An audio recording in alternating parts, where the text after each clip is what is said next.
அனைவருக்கும் வணக்கம். 12/8/2025 செவ்வாய்க்கிழமை மகா சங்கடகர சதுர்த்தி வருகின்றது. இதன் பலன்கள் என்ன, எப்படி நம்மளுடைய சங்கடங்கள் தீரும் என்பதை பற்றி பார்ப்போம்.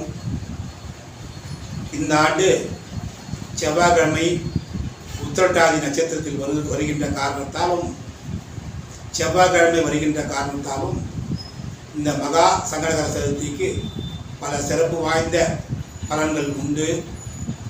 குறிப்பாக நம் மனதிலும் உடலிலும் ஏற்பட்டிருக்கும் சங்கடங்கள் போக்குவதே இந்த மகா கணபதியின் மகா சங்கடகர சதுர்த்தி ஆகும்.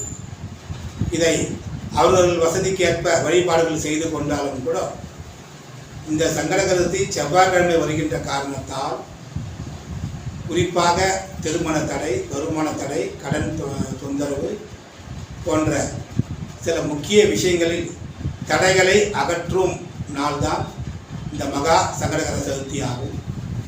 இந்த நாளில் தங்களால் முடிந்தால் கோயிலுக்கு சென்று வருவதோ அல்லது வீட்டில் வணங்குவதோ அது அவரவர்கள் நேர காலத்தை பொறுத்தது.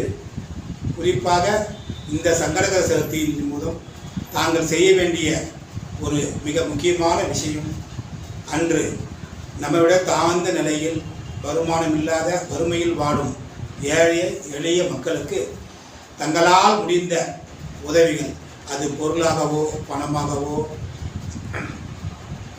தாங்கள் வசதிக்கேற்ப தர்மம் செய்தால் கண்டிப்பாக இந்த சங்கடகர சதுர்த்தி படிப்படியாக உங்களுடைய கஷ்டங்களை சங்கடங்களை தீர்க்கும் என்பது என்னுடைய கடந்த கால அனுபவம்.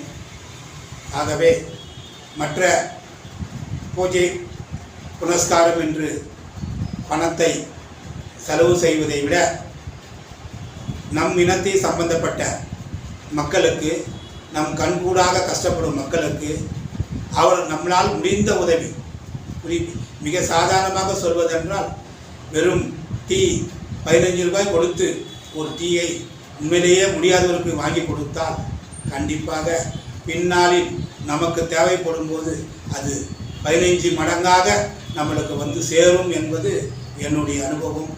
ஆகவே இந்த மகா சங்கடகர சதுர்த்தியை பயன்படுத்தி கொள்ளுங்கள்.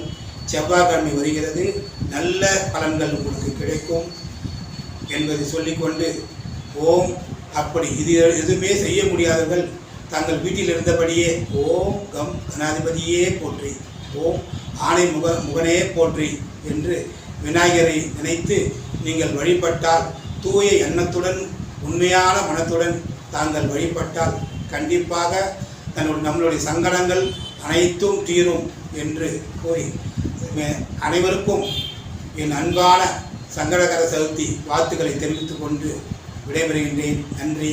நல்லதே நினைப்போம், நல்லதே நடக்கும். ஓம்